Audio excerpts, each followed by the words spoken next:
and well, I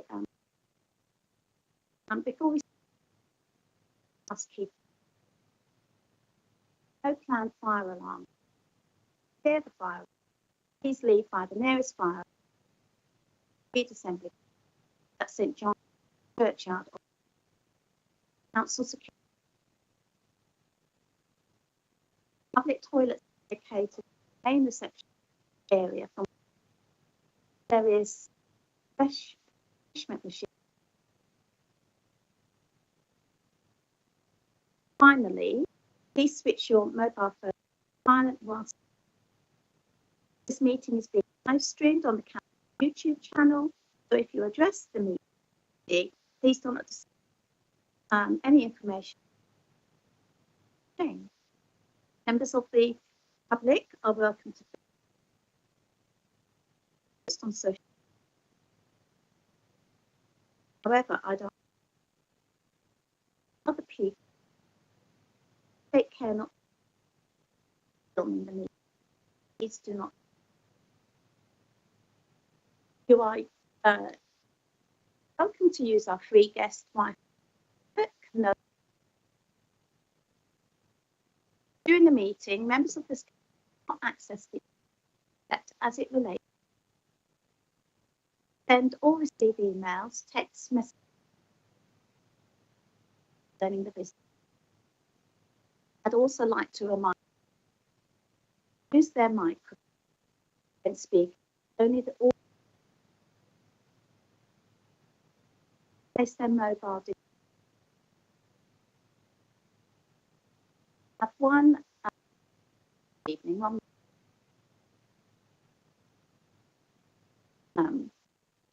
Please will voting members. There is an addendum report and members pack which circulate and a single photograph. Detail. Are there any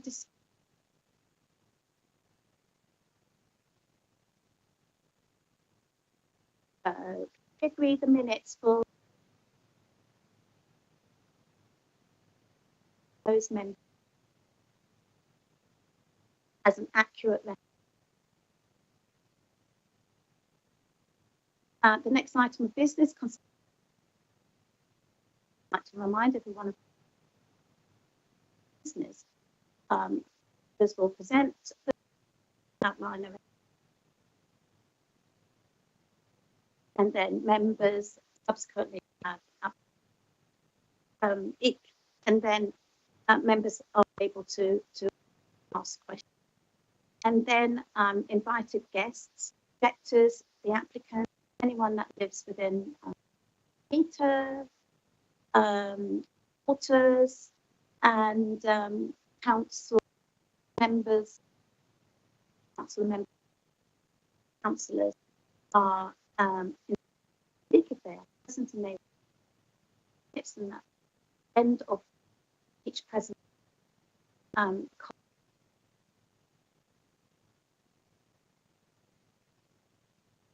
at the end of that process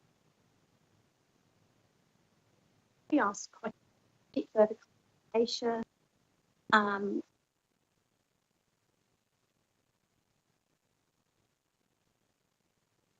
go to the so the you only have one and members of Kent Road, London.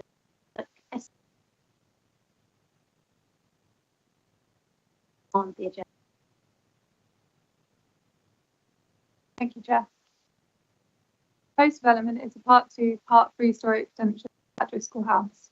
This is a major planning application which has received 6 letters of over the course of 2 rounds of consultation. The scheme has not been called in by local ward letters. It has just hit the threshold for committee 5 letters. The scheme this evening is presented as a joint planning permission and this building consent. I will present the planning matters and Lucy will present the heritage and this. Here is the location plan of the site with the application site outlined in red. Driscoll House is a Grade 2 listed hostel. Due to the COVID-19 pandemic, the tourist industry was heavily impacted, and during this time, the hostel was utilised by central government to home migrants. This temporary use has now ceased and is currently being used. The hostel will be reopened bookings at the start of next month.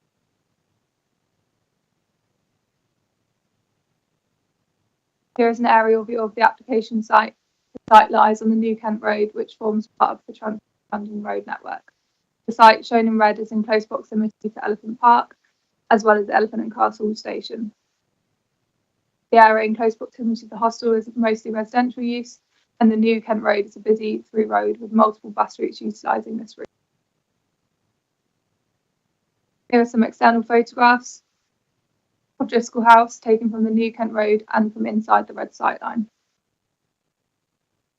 These photos are both taken from inside the application site, showing the internal part of the hostel and also the original entrance on the left-hand side. Here is a 3D model of the existing building shown in green. The surrounding residential properties are numbered in red, with Bay Tree Mews, John Morris Close and New Kent Road identified in white text. Here is a 3D model of the proposed development. This model shows the proposed extensions to the southern and eastern elevation of the building. On the southern elevation, this extension is part 2, part 3 story, and on the eastern elevation, this extension is 3 stories. Detailed floor plans and elevations will be shown during the design and heritage part of the presentation. The application site is situated within the central activities zone. The map on the slide shows the boundary of the CAS within Southwark. The site also has the following planning designations: located within the Old Kent Road North District Town Centre, the Strategic Cultural Area, the Old Kent Road Action Area Core, as well as the Old Kent Road Opportunity Area. The unique concentration and diversity of culture, cultural arts, entertainment, nighttime economy, and tourism functions should be promoted and enhanced within the CAS. The applicant has supported the planning application with a submission of a hotel statement of need report. The report concludes there is a current imbalance in the geographical distribution of the hotel bedroom stock within the market area, with existing supply heavily concentrated in the Bankside and London Bridge and Waterloo areas. The proposed development would result in a net increase of 29 rooms, as 9 rooms are proposed to be demolished due to the development. The existing gross external area of the hostel is 3,845 square metres and the proposed is 5,171. The scheme would provide 10% of the total floor space as ancillary daytime uses and offer employment opportunities in the one, and the internal reconfiguration of the hostel would result in 3 accessible rooms. The hostel rooms are considered sufficient size and quality, noting there is no guidance on room size or number of beds per room within planning policy. In terms of neighbouring amenity, the scheme has been assessed in terms of the impact on the extension on 8 John Morris Close, 7 John Morris Close and 1 Bay Tree Mews. Properties are clearly labelled in red on the plan, which showing their proximity to the proposed extension. This slide considers the impact of the eastern element of the extension on 8 John Morris Close. Here are 2 photographs taken from within the existing area of the proposed eastern extension, facing towards the rear elevation of 8 John Morris Close.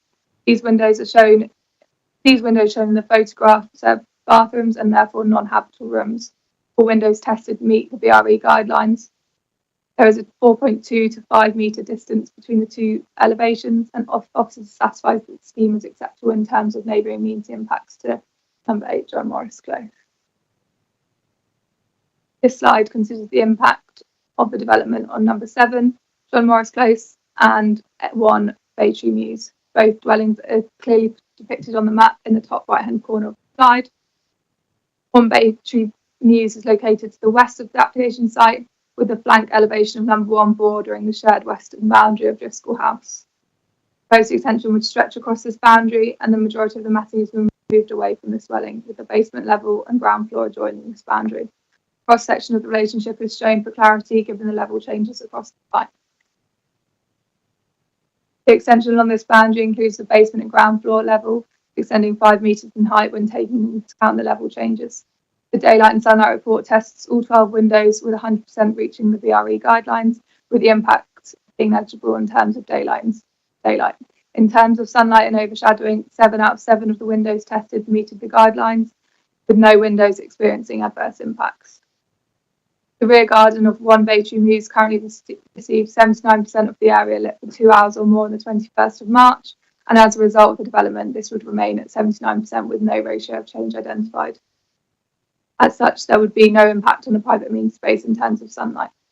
As a result of the above assessment, officers satisfies that there would be no adverse neighbouring amenity impacts to the occupiers of 1 Baytree Mews. In terms of 7 John Morris Close, it's located to the south. The southern extension to the hostel would extend to the boundary of number 7. The distance between the rear elevation of number 7 and the shared boundary is approximately 13 metres, and the massing of the ground floor mezzanine level has been stepped away of the boundary by approximately 2.7 metres at one end. No windows on this level. At ground floor level, the extension reaches the boundary line. However, the bottom left-hand corner has been stepped away from the boundary with 2 angled opaque privacy screens serving 2 of the rooms. Officers consider this to be appropriate here, and these windows will be conditioned for further details to be remained in perpetuity. The daylight and sunlight report tests of all 12 windows assessed. There will be no minor, moderate or major adverse impact, with all windows meeting the guidelines. As all the windows face within 90 degrees north, they were not tested for sunlight or overshadowing. There was no ratio of change when tested the communal garden area for 2 hours or more on the 21st of March. Given the combined distance from the boundary, the opaque privacy screens and the position of the dwelling south, officers do not raise concerns with regards to the neighbouring amenity. As the application site lies on the Transport for London road network, TfL have been heavily involved with the scheme to ensure that delivery and servicing area and visibility space are acceptable and would not result in any highway safety concerns. Cycle parking is policy compliant, shown on the right-hand side, and the delivery and servicing of the site would be undertaken within the red line site boundary. In terms of other planning matters, they're summarised here. The scheme can achieve a UGF score of 0.37, which falls slightly below the requirement of 0.4. However, the council's urban forestry team have agreed that as the building is Grade 2 listed, there is limited opportunity and the site has been maximised as much as possible. Planning application was validated in November 2023, and biodiversity net gain requirements for major schemes do not come into force until the 12th of February 2024. The scheme has multiple conditions relating to bird, bat and insect boxes to increase biodiversity on site. In terms of flood risk, it's located in flood zone 3. The EA and the local lead flood authority have no objections subject to the conditions listed on the slide. In terms of archaeology, a desk-based assessment has been provided and reviewed, and there are conditions relating to mitigation and monitoring, including as head of terms monitoring fund. In terms of noise and vibration, conditions have been recommended with regard to plant noise and internal noise levels, and there's been no objection from the Environmental Protection team. Planning policy team have assessed the energy statement submitted and have recommended a BREEAM condition, carbon offset fund, future-proofing to the district heat network and BC monitoring to be included. 5 letters of objection were received during the first round of consultation, and 1 further letter from the same resident was received during the second consultation. The road or location of these residents are shown on the slide, and officers consider that most of the objections revolve around noise and disturbance, relate to the use of the building for migrants at the time, and do not relate to the use of the building as a hostel. All matters with regards to the building symmetry and bin locations have been successfully amended through the life of the application. In terms of community engagement and the public sector equalities duty, letters were dropped to 162 residents and invitations to relevant ward councillors, and a public consultation event was undertaken in June 2023. Officers are satisfied that the applicant has undertaken sufficient engagement with the local community prior to submitting the planning application. The applicant has also accompanied the application with an engagement strategy, the council's EQIA template, and has Savills prepared the qualities impact assessment dated August 2023. officers had due regard to the public sector's equality duty when determining this planning application. I will now pass you over to Tracy, who will discuss the list of building consent and design and heritage elements of this application. Driscoll House was listed in Grade 2 in April 2006 in recognition of its national and architectural and historic interest. Opened in 1913 as a purpose-built hostel, Driscoll House has historic interest as a reminder of the period of rapid social change when increasing numbers of women were working and living independently of their families.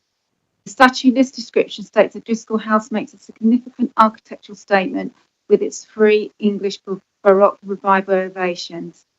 Despite alterations over the years, the glazed tile communal rooms in the building have been preserved, along with the arrangement of service areas at basement level and hostel bedrooms on the upper floor. The building currently faces several challenges regarding accessibility internally and the overall quality of hostel accommodation it provides. This is in part due to the condition of its fabric. Listed building consent has been requested for extensive fabric repairs and physical alterations and extensions to the building in order to improve the visitor accommodation and address accessibility issues, ensuring the building's continued use as a hostel for which it was originally designed. Looking in turn to the proposed works. So that slide there is just showing you some of the communal rooms, the glazed tiles rooms, the main staircase, and the original reception on the western side, which is accessed via steps externally and then steps up to the communal floors. The proposal initially proposed a light touch restoration of the fabric. However, after visiting the site, with the applicant, it became clear that some parts of the building were experiencing water ingress, falling masonry, widespread cracking and deterioration of the external fabric. The main roof and domed roofs above the stairwells are in a poor condition and failing. The condition of the parapet has deteriorated and masonry from the parapet has fallen onto the main roof, in the photographs. Significant cracking has been observed, particularly over the west entrance. Stepped cracking above some of the high-level window heads has also been noted. The surviving metal windows are mostly in a poor condition. They are warped and do not open properly. Several panes have broken glass and have undergone unsimple alterations such as the addition of vents and restrictors.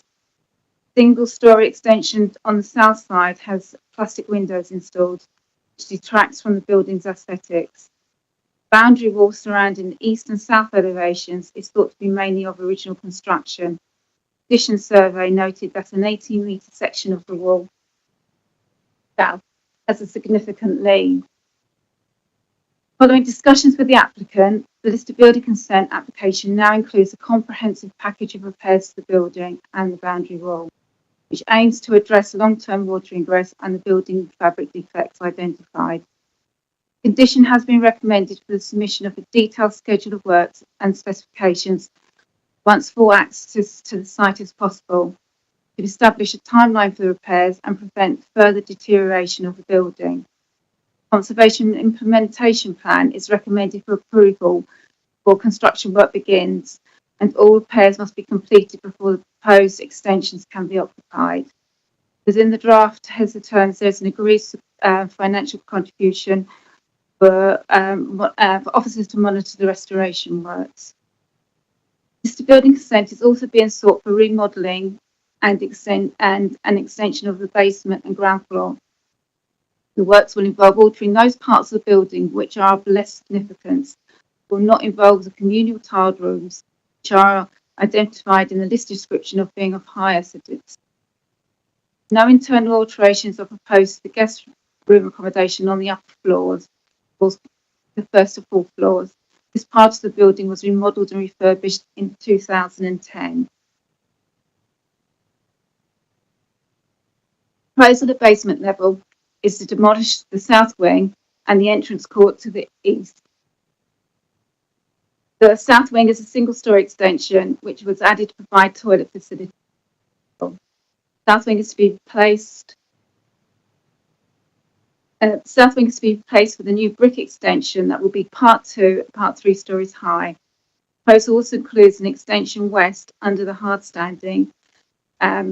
These extensions will accommodate the additional back of house facilities, plants, staff room and storage. The works include the repair of the sub-boundary wall, which, as mentioned earlier, has a significant lean. A new platform lift will be installed in the western courtyard to provide level access to the south wing.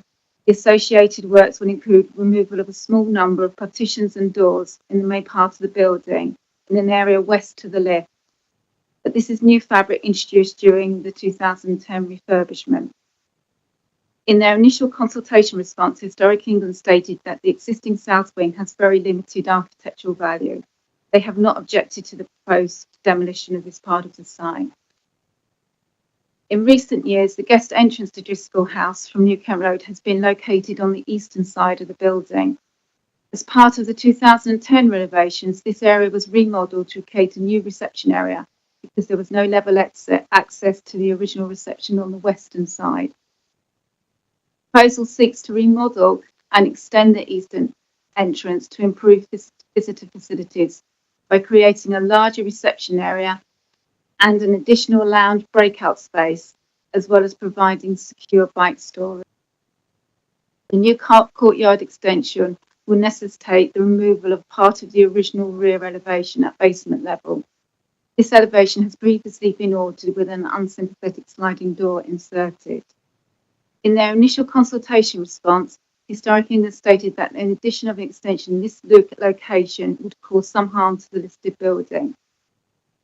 To address this concern, the design of the extension has been simplified to align with the U-shaped plan, fitting into the garden court area and avoiding the wings of the existing building. In their follow-up consultation response, Historic England confirmed that they did not object to the revisions made to this part of the scheme. Proposed works at basement level also include modifications to the front light well and boundary wall to enhance site access from New Kent Road. Currently, the back of house route is complicated and insufficient for the needs of a hostel of this size. Although the wall features original elements, it is not original in its original configuration. Associated works include the introduction of a new service door on the New Kent Road elevation at basement level. This door will allow the back of house operations to function independently from guest activities. An indicative drawing of the new opening has been provided by the applicant, while the new doorway will have a modest impact on the New Kent Road elevation. The new doorway will have a modest impact on the north elevation, the new Kent Road elevation. Officers are confident, subject to detailed design, the changes will preserve the significant. To conclude, the proposed works basement level will result in some loss of existing fabric and alterations to the arrangement, both internally and externally. However, the majority of the alterations will impact on modern fabric or those parts of the building considered by Historic England to be of less significance, and will ensure improvements to both back of house and guest facilities. Planned works at ground floor level are less invasive than the basement in terms of demolition. They involve the removal of part of the modern garden court roof and its railings to make way for the new extension. To facilitate the extension to the building, 3 existing windows will be removed and the openings widened. While removing these windows results in the loss of historic fabric, the alteration is necessary to provide wheelchair access to the part of the building and 2 new accessible bedrooms. Therefore, it can be demonstrated that the public benefit of these changes outweighs the identified harm. Dedicated entrance from the west will continue to provide access to the tiled communal rooms in the north wing. However, this is not step 3. Therefore, ramps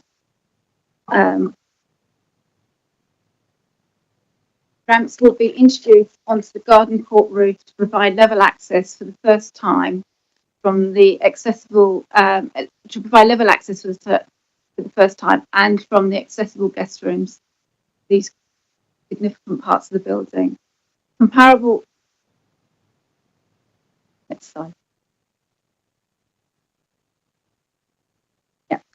alterations are proposed at ground floor mezzanine level. While these will involve a slight loss of original fabric, again, it will provide wheelchair access to the new accessible bedroom. Also proposes minor configuration of existing guest rooms on the southern wing. However, this work will involve removal of modern fabric. It is also recommended that there is a pre-commencement building recording condition to be put in place so that those parts of the building to be demolished will be recorded. And that's just of the upper floors where there are no works being proposed other than repairs and window replacements as required. Officers are supported of well-designed modern additions to Driscoll House that will read as part of the original building but will still remain essence preserving. While listing introduces a much greater deal of control, it does not mean a historic building should be frozen in time.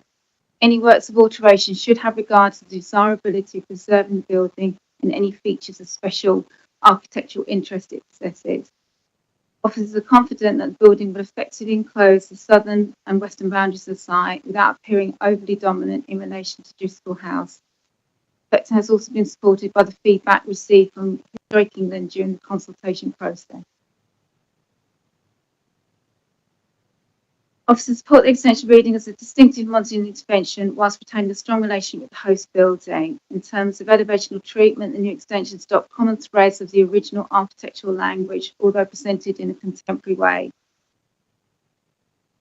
With regards to fenestration, the main windows will be linear in their proportions to echo those in Driscoll House to maintain the same facade rhythm. Detailed design of these windows will be contemporary rather than aping the existing metal casements. Ground floor level, the windows on the southern extension will have angled privacy screens to ensure the privacy of neighbouring residents. The eastern elevation extension has been designed to be removed from the existing building's elevation to avoid interfering with the prominent historic stair core towers. By limiting its height to match the start base of the building, this extension will not disrupt the strong U-shaped form of the wings of Driscoll House in view from New Kent Road and Paragon Gardens. Additions have been recommended for the provision of material samples. And a green roof is proposed for all three extensions. Photovoltaic panels are planned for the eastern extension. To conclude, the proposals preserve the historic use of Driscoll House as a hostel whilst improving accessibility. In order to achieve this, some changes are necessary, but these have been designed to avoid those elements, the main and west and north elevations and the communal rooms on basement and ground floors, which are identified as being of the highest significance. Those areas selected for demolition are the most functional but least aesthetically pleasing parts of the building. That said, demolishing the south wing and around the garden court, along with their replacement with a 2 to 3 story extension, will result in less than substantial harm to the building's architectural significance. However, the proposal will offer several public and heritage benefits. The project promises to provide significant heritage benefits by restoring the building's fabric. The NPPF also states that public benefits may include heritage advantages, such as securing the optimal viable use of a heritage asset to support its long-term conservation. Officers believe that the investment in Driscoll House, allowing it to continue functioning as a hostel as initially intended, contributes positively to the public benefits of this scheme, which is considered to outweigh the less than substantial harm. It is recommended that planning permission be granted subject to conditions and the applicant entering into a Section 106 legal agreement, and that listed building consent be granted subject to conditions. Thank you, Chair. Have you made any reference to the addendum? And the amended condition 4 within the addendum.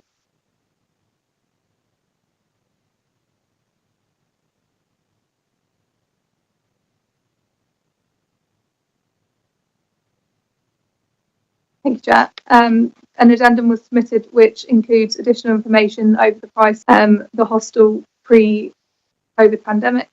There was an an amendment to paragraph 107, where there was an error saying that the application was valid in 2024 and it was 2023.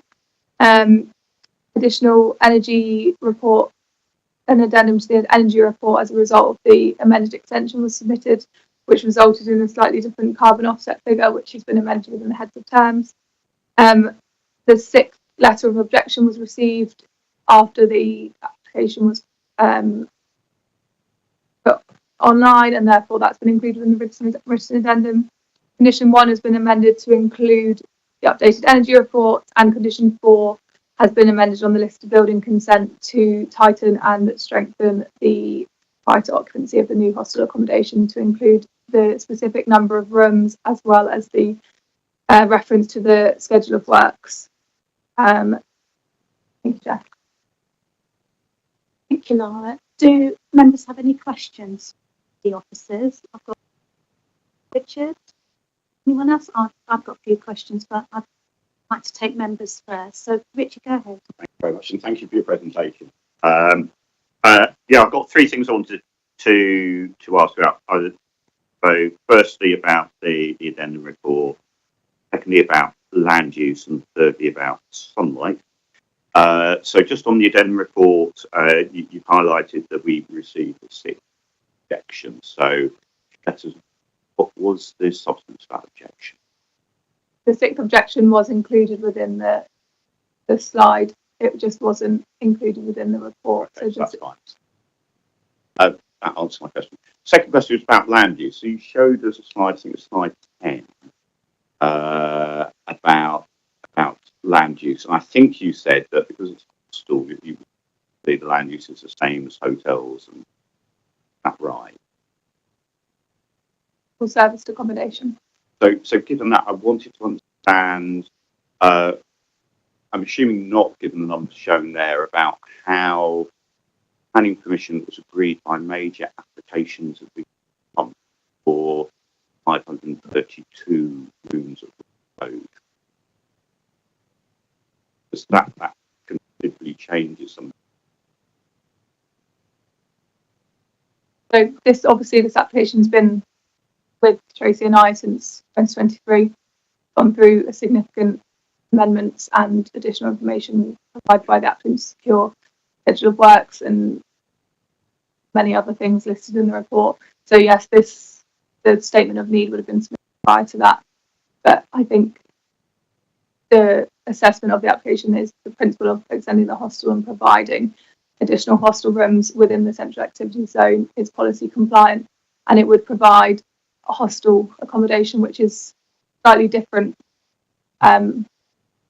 offering to sort of an upmarket hotel offering. It's a hostel as opposed to a hotel. Obviously, yes, it is serviced accommodation, but there is no objection to the principle of extending the hostel within this area of it. That's clear. So that's not included in those figures. Actually, it's not a material consideration. But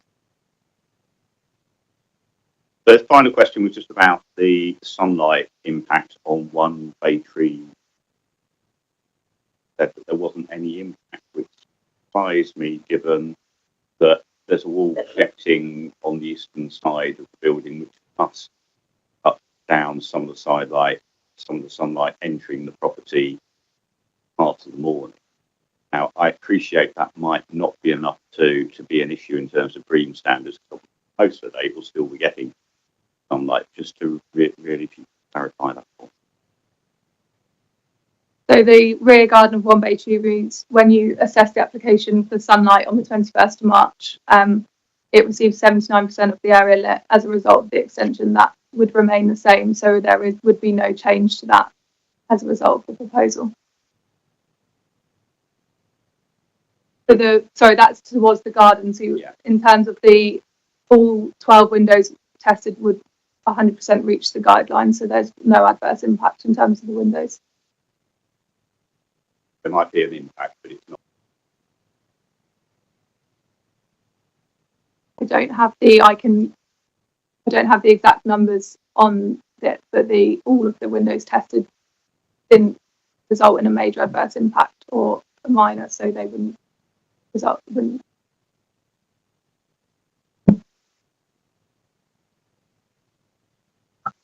Thank you. Thank you, Richard. Jane, followed by Jane. Go ahead, Councillor Sunny. Thank you. Just going back to the listed status. This is just a clarification. But when we list a building, we have no obligation to go and inspect it on a regular basis, because it strikes me that this property has deteriorated quite a bit, to the extent where it's more important that they get the fabric of the building fit for purpose before they do anything else. Now, either they didn't understand their obligation, which I will ask when they're there, or we don't follow up and just make sure, knowing that the building was being used constantly as a hostel, we have no obligation to go and just check that all is well, or that isn't how it works. Well, Also, you know, there are in Southwark nearly 3,000 listed buildings, so sort of monitoring them, but there is no legal requirement to keep a building in good repair as well when it's listed. So we can serve notices on them repair, but the condition of this building came to light while we were, obviously the application was in with us, and officers doing the site visit. also commented that you weren't able to see the whole building, but for obvious reasons. There'd be people there and everything. Do you have any concerns about the bits you weren't able to see, or were you reassured by? So the parts of the building we couldn't see were the upper floors, which were refurbished as part of the 2010 works, and ensuite bathrooms were put in. So floors 1 to 4 were refurbished during that phase of work. Did we inspect them, or did they not have to ask us for permission? Yes, there was an application in. There was. Yes. And so did we inspect? Yes, we went in there. So the building deteriorated over time. Yeah. Okay. Yeah. So it was fit then, and Yeah. I mean that is 15 years. And sometimes things can deteriorate quite quickly as well. You get cracking, water gets in, and then masonry starts falling. So sometimes a building can be on the cusp and then deteriorate quite quickly. Right. Thank you. Thank you, Jane. Any further questions? Just for the purpose of just understanding and simplifying. So, the application before us has been termed as a phased works being carried out. So, is that phased works on the listed building, or overall listed building and extensions? And what does that actually mean in reality in terms of delivering the works in stages?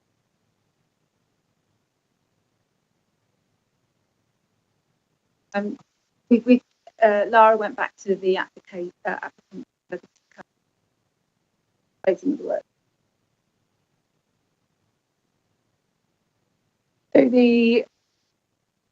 following the members' briefing, clarification was sought from the applicant as to whether the extensions and the repair works would be carried out one after the other or simultaneously, and the applicant has confirmed that the repair works and the extensions would be carried out at the same time, likely with one extension and repair works followed by the second extension, to ensure that the existing hostel use could continue during that time safely whilst works were being undertaken.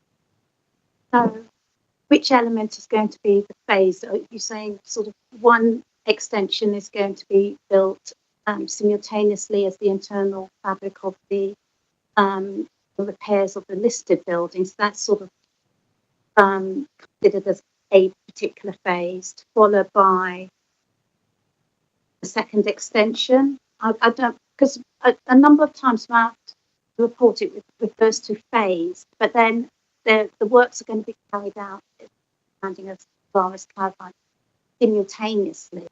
Which elements are the phase? So we've got a condition for a implementation plan. So quite often it's until the applicant tenders the work and has a contractor on board that the schedule of works and what will happen in what phases can be ironed out. Again, how they work and program managed. So that's something that we can agree with the applicant at, when they've got a contractor on board. It needs more detailed surveys as well, so that once full access to the bill, they can then look in more detail about, condition of the windows, which some things will have a time as well, like having windows have been made or taken off site to be repaired. So yeah, so that the conditions will allow us then to agree, and for them to look in more detail which parts of the building are urgent, what works well, and so they can keep the building open safely. Thank you for that. Can you return to, I think it was slide 29, and just say a little bit more about the proposals of the extension and the treatment of the extension. And I know that as part of the condition, the materials will, those materials will need to sort of come forward and be approved. Just say a little bit about how the building is presumably going to echo and reflect the existing in terms of architectural style, and what the different appreciation of what currently exists. Say a little bit more. So currently this was the rear elevation originally of Driscoll House. The eastern elevation was the back of the house, and would have been enclosed. There was terrace when it was originally built. There was terrace houses then coming along where Paragon Gardens are now. The front elevation was the other side on the west. And what has happened over time is at basement level, the garden court extension has been altered, and railings and gazebo put on. In the list description, the U-shaped form that you can see on the upper levels is of significance. This extension on longer views, and I think it's always difficult when it's sort of seen in the flats like that.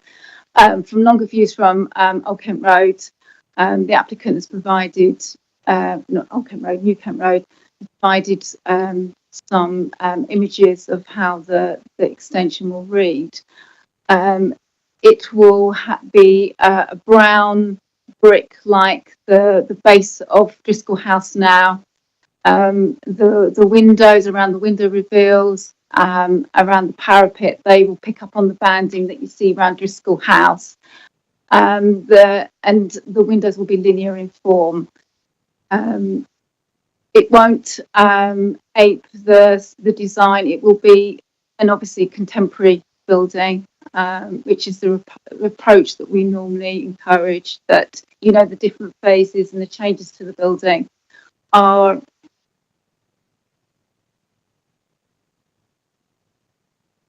in terms of materiality. Yeah. Oh. Yes. Yes. Yes. Yes.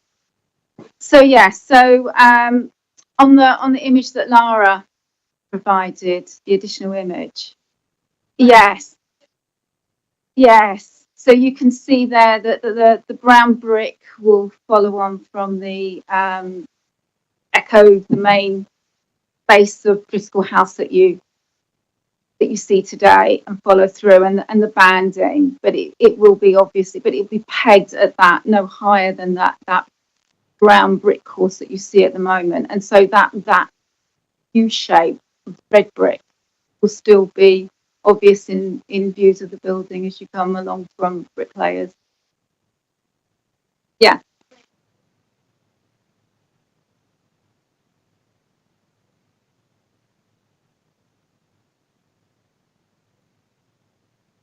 Yeah.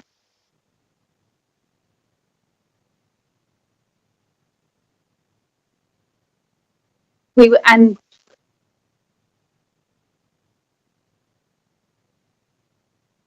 no, not necessarily, unless they specifically ask, which they haven't in this case.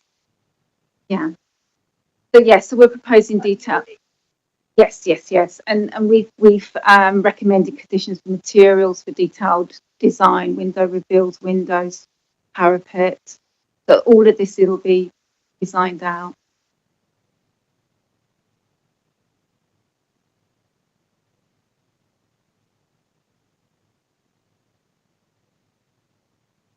Yes, so there's a number of ill-fitting windows, particularly in the toilet blocks on their ends, the end wings, that have gone in over time, and they're going to come out. And we put a condition in, a notwithstanding condition, that they need to go back in metal to original configuration. So there'll be some restoration.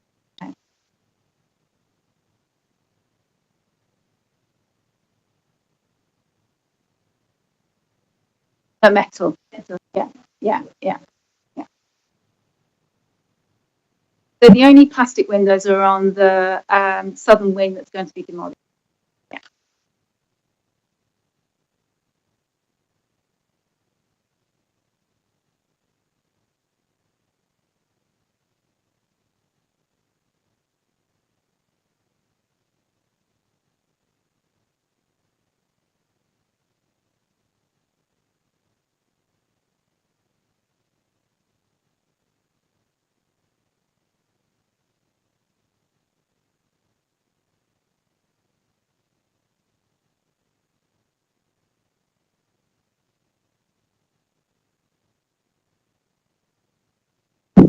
Yeah, this is a hostel use. This is a different map. So the applicant submitted a hotel statement of need, which was attached in the email earlier. And within the report, there were numerous studies carried out. The first one was within a 0.5 mile radius, which indicated 12 different hotels with the number of hotel rooms. And that is discussed within the report. On the following page, which is shown on this slide, the radius was extended to 1 mile to show the sort of the cluster of different hotels and hostels within this area, which, as you can see here, there is a higher concentration within the Bankside, London Bridge and Waterloo area compared to the old New Kent Road, which is where this application is, the 142 orange circle in the centre.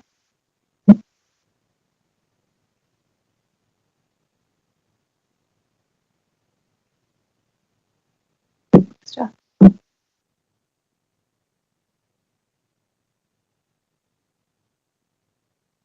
Close proximity, aren't they?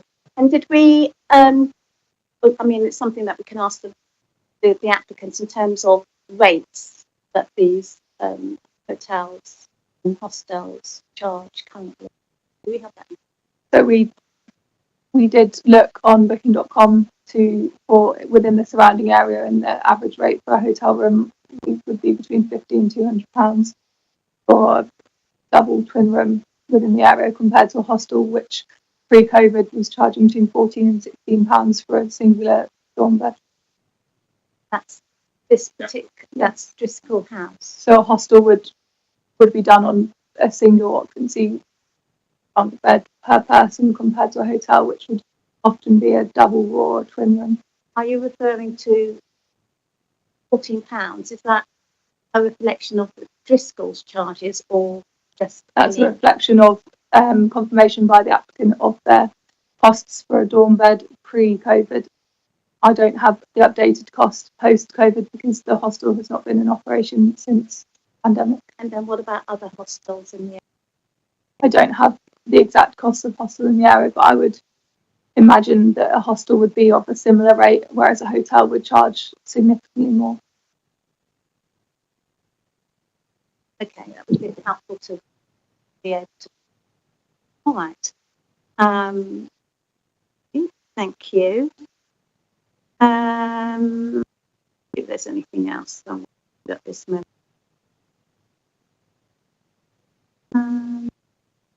Okay, I think that's it for now. Lost the applicant. Thank you, Laura. Is it a question to? Oh, okay. Oh, I don't know because I've been up and down the panel several times. Okay, Councillor Emmanuel. In your presentation, you mentioned you had complaints about windows. Has there been any modifications in the windows to prevent too much sound going out of? Or do they intend to use certain bricks so that the sound don't get out too much? The neighbour objections related to the use of the building for migrants and the noise and disturbance that those users of the building entering and exit the building. So there aren't any specific objections in terms of using the building as a hostel. However, the building would be, if there were noise complaints, they would be able to be reported in the usual way. In terms of noise and disturbance from our EPT colleagues, they've provided two conditions, condition 11 and condition 20 on the report. Just one final, before we move on, Tracy, just one final question for me. So the Environmental Agency, we've got recorded comments from them. Can you precisely explain, expand on what they said, hence the reason why we've got less accessible rooms? So there's a proposal for 3 accessible rooms, which falls short of the additional number of rooms which are going to. Okay, all righty. Yeah. So the Environmental Agency, what did they have to say? Hence the reason why we fall short of the accessibility. So the Environment Agency objected on the original application and requested that the habitable accommodation in the basement was removed. Originally, there were further accessible rooms. As a result of the amendments to the application, there is now 3 accessible rooms. I believe at the start of the application there were 4. That's because the proposal was originally for rooms in the basement, and the basement is no longer going to be used for accommodation. It's just going to be used for the proposed accommodation originally in the extension proposed habitable rooms. These habitable rooms in the extension have now been removed. Yeah. Okay, that's clear. Thank you. Any objectors? Can we therefore invite the applicant to come and present, please? And if you'd like to begin by introducing yourselves and stating your role, and then at that point you'll have up to 3 minutes to present. Thank you.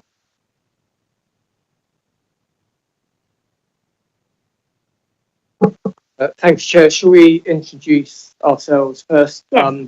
I will speak, because I know we only have 3 minutes. That's fine. Introduce yourselves. The clock won't start until you've done that, and state your role, and then we'll start the clock after 30. And we'll give you a 30-second warning.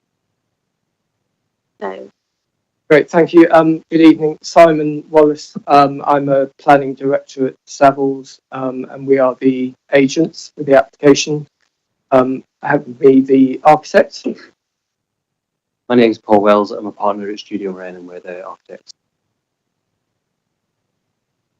Good evening, my name is Henry Ride. I'm National Head of Heritage Council. Pardon, you said that so quickly. Sorry. Good evening, I'm Henry Ride. I'm National Head of Heritage Council. I got heritage. So our heritage consultant. My heritage. That's what you need to know. As if you didn't want to, yeah, you was like muffled. I got the Henry, I got the tide, and then everything else was a blur. Okay, we'll start the clock now. So, Mr. Wallace, thank you. Yeah, thank you, and good evening. Thank you for the opportunity to be able to speak to you this evening. I'd like to say a few words really about the aims of this proposal.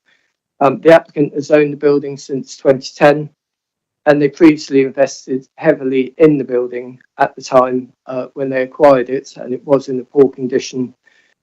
Their tourist hostel brand, Rest Up, which opened following their acquisition, has been well recognised and award-winning. The pandemic forced the hostel to close, and since that time the building has been temporarily used to house homeless people for the council, and latterly to house migrants and asylum seekers under a lease contract with a government agency. This is now finished. It is apparent that further works are needed, and the owners are committed to doing these in conjunction with the extensions. There is an agreed schedule of works in a phasing plan and a conservation management plan secured by conditions and legal agreements. They do need to and wish to further improve the Rest Up offering. Much of this is driven by post-pandemic expectations. This is important for the long-term viability of the operation and keeping the building in economic use and securing its long-term conservation. We have been working with officers since the end of 2021, and we do thank them for the ongoing dialogue and time which has seen changes and improvements to this scheme. We are glad that they are able to recommend the scheme to you. We feel the extensions are sensitive additions. They do not rise above the dark brown brick base of the building, and so allow the distinctive U-shaped form to continue to be appreciated. They take a degree of contemporary style, but we think through their detailing they will stitch together with the building and allow the old and the new to be understood. The historic front of the building is largely unaffected, and as is the street-facing elevation. The tourist hostel market no longer wants large dormitory rooms with multiple bunk beds. That is the same for school groups. The extensions, therefore, are to meet changing consumer demands and provide a range of smaller private shared rooms with ensuite bathrooms, in contrast to the large dormitory rooms that currently exist in the main building. Corridors can be made secure to allow school groups to stay in a single area. It is a limited increase in room numbers, but it is primarily to spread occupancy and so improve the quality of accommodation offer overall. The nature of the rooms means that it still very much stays in the hostel marketplace and provides accommodation at an affordable rate. Alongside this, the hostel can become more inclusive. Oh, that's your time, sir. Go ahead. Is there anything more you'd like to say? Thank you. You have heard it, but I wanted to touch on the accessibility improvements, not only accessible rooms, but throughout the building. And we also feel that we improve on-site servicing situation. And we've had to look at fire safety as well and improve that. And bins and bike stalls that are really fit for purpose. Thank you. Thank you. Any specific questions at this point for the applicants? Mr. Wallace? Councillor Richard Livingston, go ahead. Thank you very much. Thank you for your presentation. The chair asked earlier about phasing, so I just wanted to go through the proposed phasing work. In terms of what happens when would the benefits of this scheme is the restoration, or really understand when that would be happening. Yeah, so those works will happen alongside the extension. The phasing identifies urgent issues that would be carried out between 0 to 2 years, so straight away.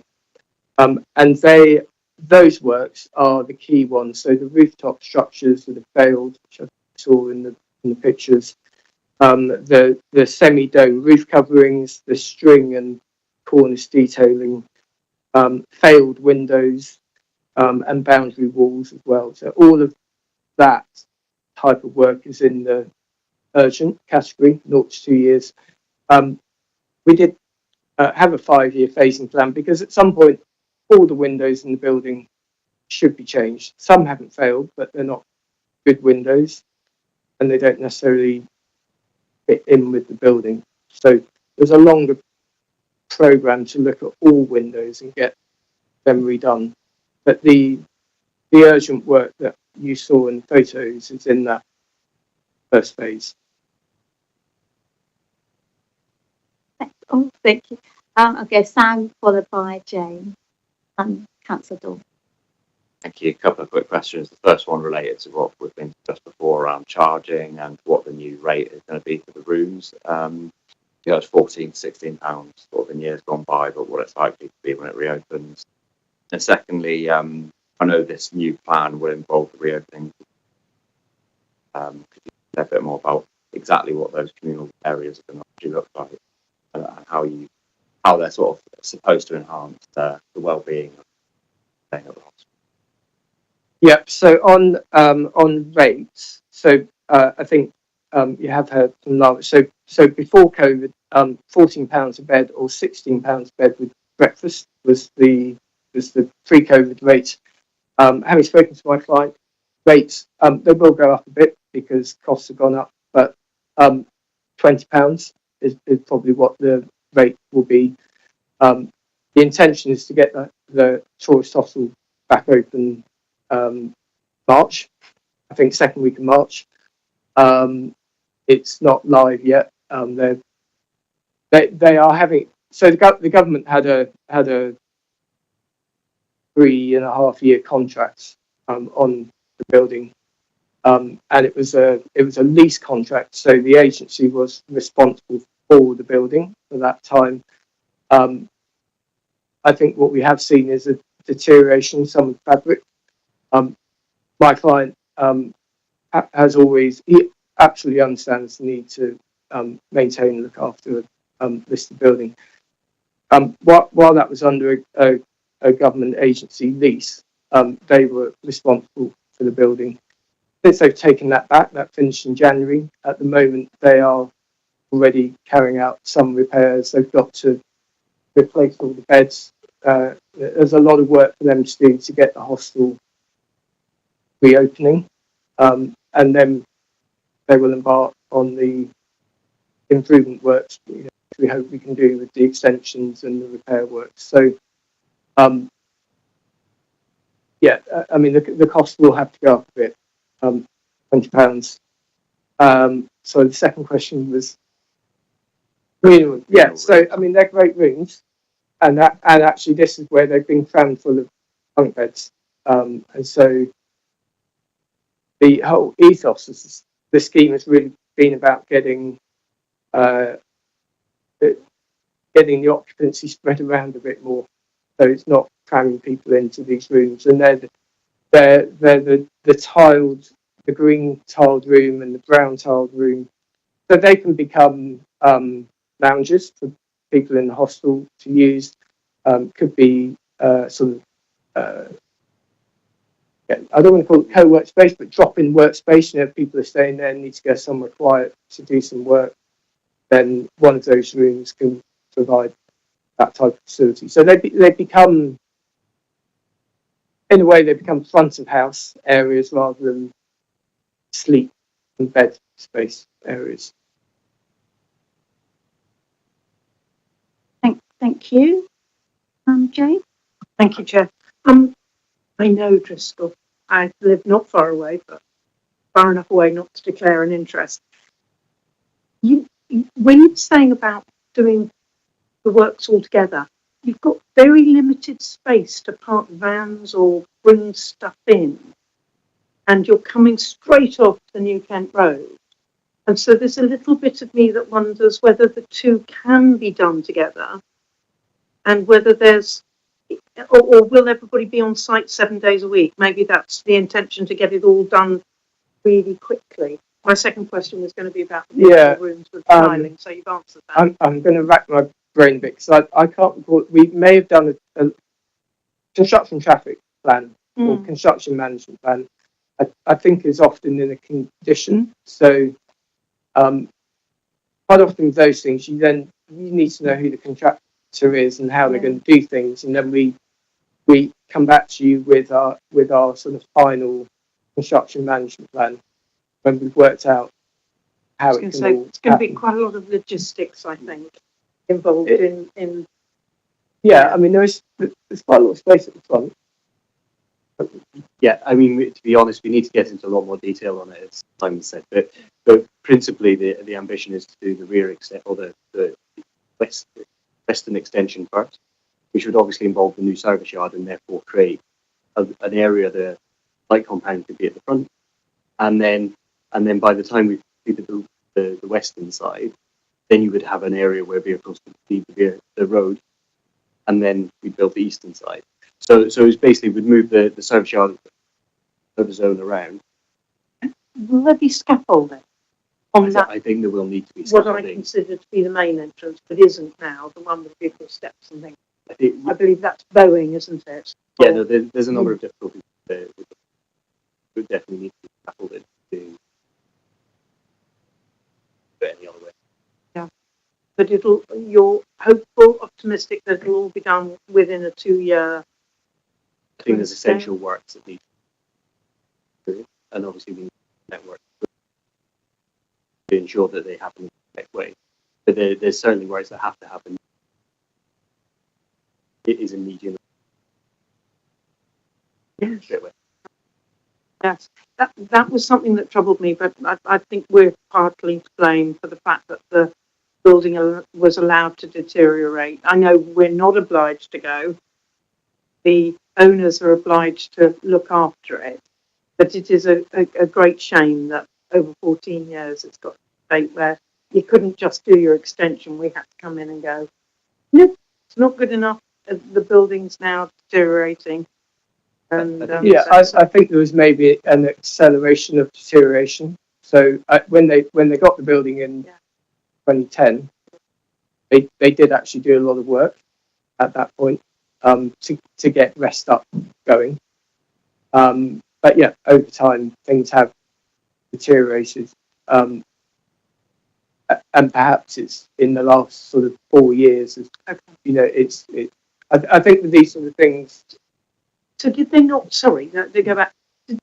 While it was lent to the government or whatever, was there other people in there, not the owners? Correct.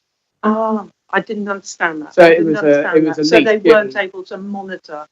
Really, they didn't really have much. We weren't really allowed to go. No. So really, okay. Yeah, it was a lease essentially, and they took it over. Sorry, I didn't understand that. Thank you, Chair. Thank you. Can I just seek clarification on the proposed charges? So are these proposed charges at £20? Does that refer to when it reopens as a hostel next month? Is that 20? Is that the forecast at the moment, £20, or is that once the works has been completed? And so if it's going to be around £20, what do you anticipate once the works have been completed? And obviously, you know, market. What do you actually anticipate? Because presumably it's going to be considerably more than 20. Yes, I mean, I think so. The answer to my client is saying, which potentially then would fall into line to the minimum of local hotels. So they wouldn't be able to charge what you have to pay in a hotel, because the room you're getting, you may share with someone you don't know. I mean, that's the nature of a hostel. So you and what will be I'm asking lots of questions at a time, and I will give you the opportunity. So we're moving away from the 30 dormitory bed situation post-COVID. I understand that. So what will be the maximum number of beds in a particular space? in the new rooms. In the new rooms, yes. 8 is the maximum. The average is 4. With what our client expectation, it will be 17 when it reopens in March, and it will have to follow market conditions from Booking.com. It was around about 20 pounds a night for store in the area, so it's slightly below. And then obviously as the works carry on and the quality improves, it will increase. But we can't go above market rate for a hospital, because by its nature, as Simon said, it's the shared accommodation. It's not. And I think that when we look at a £50 a night hotel, I'm sure any of us would particularly want to stay in that hotel. So I think like we've got to realise that you might be paying 22, 24 a night in a high quality hostel condition, but that would be far superior accommodation than spend the night private accommodation. Well, some If that travel makes lodges and Premier Inns you can get. I mean, I know out of London, but Yeah, That's yeah. No, I think by pretty comparison, decent quality. so we 'Cause believe you me, I've stayed in them. Yeah, no, we designed the Premier Inn at the Carlton, and that's currently. So, I mean, okay. But Premier Inn now, the one at the water, it's still a very big. I think there's a ceiling because it is hostel. But you don't get everything you would get in a hotel. Yeah. So there's a limit. The market would put a limit, and if And you it went will- over that, then you. Yeah. Fair enough. And it's definitely going to remain as a hostel, and in line with the original intention and So the nature- envision for that building. Well, Well, nature for of the listed building, Yeah. obviously we're talking. I don't think it could be held without permission because the hostel is a sui generis use and the hotel is B1. So if it was to become a hotel, we'd be Yeah. back here. Tell me a little bit more now about the security. So obviously a hostel, you'll have solo travellers, and you mentioned it, groups of young people, perhaps school aged. Can you say a little bit about internal security and protection of those groups, and also at the moment, is it mixed gender? Do you and in the hostel, or is it? And do you separate the floors by gender? How do you operate? So pre-COVID and how it will open now, there are a combination of mixed dorms and female dorms, and school kids separated. And then the design of the extensions built in how you could accommodate school groups. Yeah, the nature of the new extensions means that we'll be able to close doors on corridors and create a suite of rooms that maybe there 5 or 6 rooms, which could be a school group that would operate in a number of smaller rooms rather than making a 30-dorm room, which they may have previously had all the children in one room. And so particularly the eastern extension, the western extension is designed so that there could be a staff member that's associated with the school in a dorm room or a room that's right by the door, and then the children would be able to be safe on space, which I think is lacking in the existing.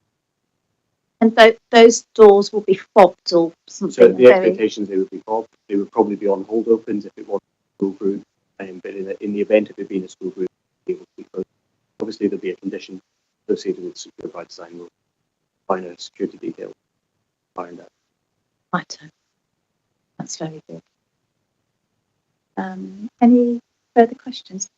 Richard, go ahead. Just on that point, Chair, just to understand, mention how there would be talked about how it might dorm room, but there would be female corridors. So to understand the nature of shared facility. So in terms of women's safety, toilet facilities and bathroom facilities where there would only be. Yeah, so basically the existing condition of the hostel remains for the upper floors, where there are male and female toilet facilities. There will also be female only dormitories. When we say dormitories, these will only have 4 people, not huge dormitories. Obviously, that's the ambition, is to remove those rooms. It might be easier to just share a plan for one of the upper floors, which is not changing.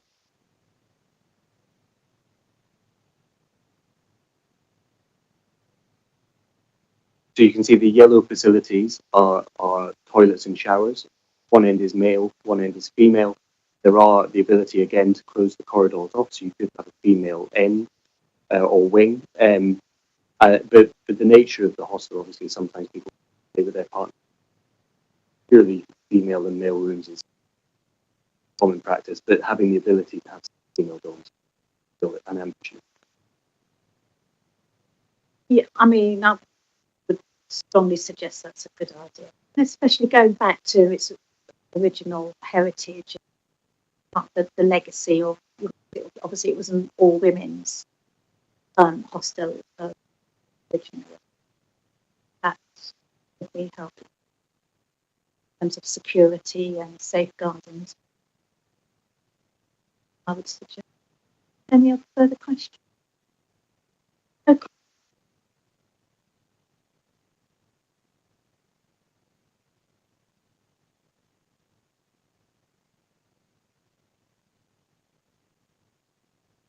Are there any supporters that live within 100 metres of this particular application? And I can't see any ward councillors present. So, colleagues, do we have any further questions for the officers? All right. Are we happy to go to? So, is it my understanding now that we've got to take 2 votes on this? Yes. So because I think I've just got a motion for one, yeah. So we take the first on the listed building. Is that On the full application. on the And full then app? we can just- So I don't know if I've got the correct text here. This, yeah, that. So I just go through that again. No, so let's start with the reference number for application 2695. Do members have any particular comments they want to make? Meanwhile, we just find the correct wording for this. You Okay, give my- just to fill some time. I was going to say that I think one of the great things about this is it is bringing back a heritage asset to the borough into a state. I think being the real advantage of this being that it's that restoration work. Yeah, for what's quite a significant building, it's a striking building if you're anywhere near Bricklayers Arms and New Kent Road, and so yeah, it does appear quite shabby at the moment. So bringing it back to its story, I think was definitely welcome. And I do like actually how the image that we saw, albeit as Count Foster was pointing out, a bus sort of blocks off the CGI image of the building. But it does. I think I think the image does show how the extension actually is quite sympathetic in terms of its materials and design to the original building. But I do think there are lots of it. Yeah, and I particularly welcome that the works on the building are going to be prioritised, on the listed building that is. It's going to be prioritised, and full occupancy of the extended buildings will not be able to materialise until those works have been satisfactorily completed, which is really, really important. Right, yes. Just also as an observation, it's fantastic. If you're visiting London, it is so easy because of the buses. The many buses which you can't avoid the buses. It is fantastic. You're inches away from central London. What more could you ask at a reasonable price? It was very popular. Yeah, and it will be again, I think. I'd like to say if the restoration is done properly, it's quite a strong building.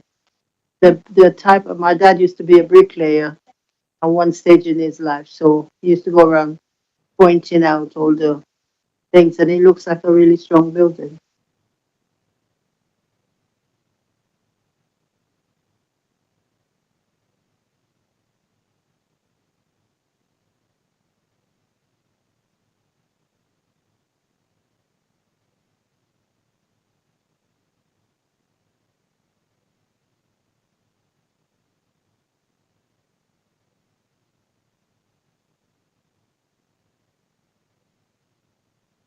Separating out for the purpose of this evening. So, colleagues, I would like to move that we adopt the officers' recommendations as set out in paragraphs 1 to 3 of the report on page 15 of the main agenda, and any amendments amendments to conditions during that have been already outlined by the officer and in the addendum pack. I'd like to recommend that planning permission be granted subject to conditions and any amended or additional conditions mentioned within the meeting. Well, we didn't do, the officer did at the beginning of the meeting. We haven't added any additional ones. And the applicant entering into an appropriate Section 106 legal agreement. Do I have a seconder? Councillor Salmon, thank you very much. All those in favour? That's unanimous and therefore granted. Thank you, colleagues. Going for the second one now, I would like to move that we adopt the officer's recommendations that are set out in paragraphs 1 to 3 of the report on page 15 of the main agenda. Happen any amendments to conditions during the hearing, that in the event the requirements of paragraph 1 above are not met by the 25th of August 2025, the Director of Planning and Growth be authorised to refuse planning permission and listed building consent, if appropriate for the reasons set out in paragraphs 3 and 185. And that in the absence of a signed Section 106 legal agreement, there is no mechanism in place to mitigation against the adverse impacts of the development through contributions, and it would therefore be contrary to IP Policy 3, Community Infrastructure Levy and Section 106 Planning Obligations of the Suffolk Plan 2022, and Policy DF1, Delivery of the Plan and Planning Obligations of the London Plan 2021, and the Suffolk Section 106 Planning Obligations and Community Infrastructure Levy SPD 2015. And that listed building consent be granted subject to conditions. Do I have a seconder? Yes. Jane, all those in favour? Thank you. That's unanimous once again, and therefore this application is granted. Thank you, colleagues. Thank you. Thank you very much. Well done. Well done, Laura and Tracy. Thank you. Yes, we are. Very well. Yeah, no, that's great. Yeah. Very thorough. Yes. Yeah, no, it's very, very good. Yeah. Satisfied with Yes. Otherwise, it could have been a very long meeting. That's why it was really important to.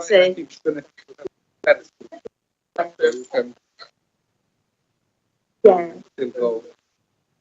Yeah. Whatever you might. Yeah. Yeah.